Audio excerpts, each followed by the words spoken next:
කොහෙන්දලා තාවේ? නාත්තන්ගේ කිට්ටුව දුනකදෙනිය කියන ගමේ. ඔව්. දැන් අද කොහොමද මේ අම්මට වයස? 86ක් වෙනවා. ඔව්. මෙයාට දැන් අද ආපු ගුණය කියන්නකෝ. අද ආවේ මේ 21 වගේ හැදිලා කතා කරගන්න බෑ. කතා කරන්න බෑ. කඩාගෙන මුළු ඇඟම කඩාගෙන වැටුණා. ඔව්. ඊට පස්සේ මේ වෙනදා අම්මා කියලා වගේ වචනෙත් කිව්ව වුණාට දැන් මුකුත්ම කිව්වේ නැහැ. සිහි කල්පනාවක් නැහැ. ගිල ගන්නත් බෑ. කිසිම දෙයක් බැරුව ගියා.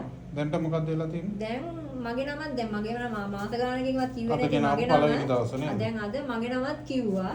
කතා කරනවා දැන් ගෙන ආවට වැඩිය හොඳටම හොඳයි. ඇත්තටම බුදු බවත් වෙන්න ඕන මහත්තයා ඔබතුමාට මේ සාතු කරන හැමෝටම සින් සිද්ධ වෙන්න ඕන.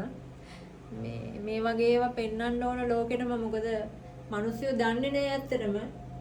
වයස ගියාම සමහරව සලකන්නේ නැහැ මේ කියන්නේ අතෑරලා දානවා. මේ වයසයි කියලා අතෑරලා දානවා. ඉතින් මම එහෙම කරන්නේ නැහැ.